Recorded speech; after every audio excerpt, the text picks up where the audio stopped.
Delilah's breath caught in her throat.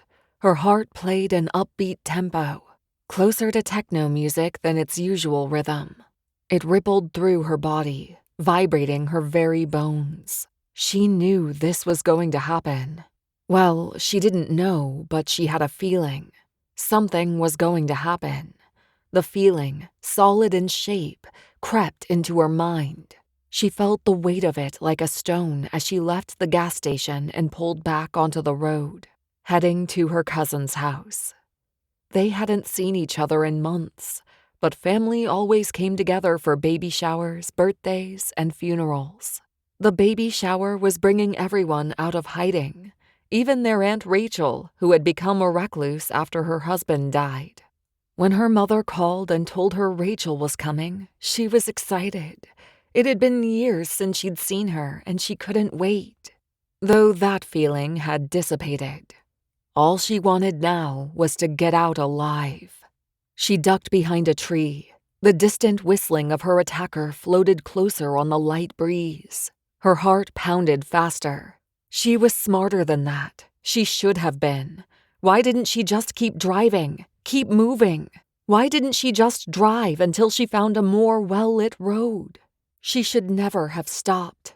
She knew better, but the urge to blame herself for everything was something she had been working through in therapy. Those techniques weren't working now. Beads of sweat threaded down her back as she hid behind a tree she knew wasn't big enough to conceal her.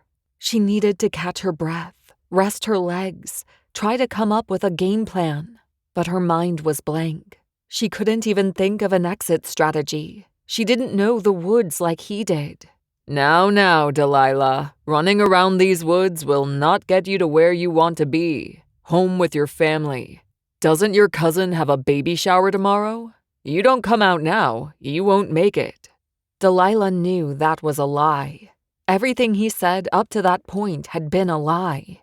She wasn't going home. She wasn't going to make it to that baby shower. Not if she kept running. She needed to get back to the road. Off in the distance, she heard cars driving by. The road was close. Delilah hadn't been paying attention when she started running. She just knew she needed to get away. Getting away from the road seemed like the smartest thing to do at the time, but now, shrouded in darkness, she was having second thoughts. She needed enough space between them so she could loop around and go back.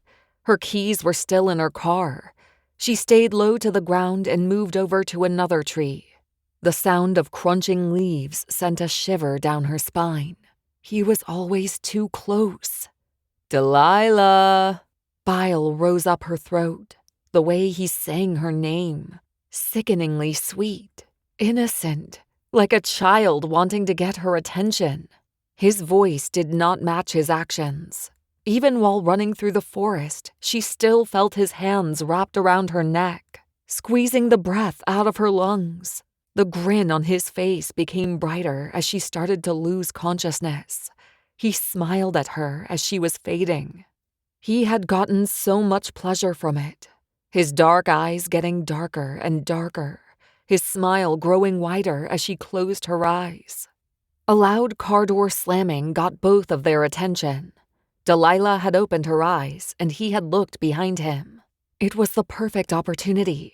She silently thanked her guardian angel as she kicked him and ran into the forest. There was no path, no trail, just trees. She ran. Her lungs burned with every breath. Pain licked up her leg. She had twisted her ankle, though that seemed like it had been forever ago. She gritted her teeth with every step, blocking out the pain.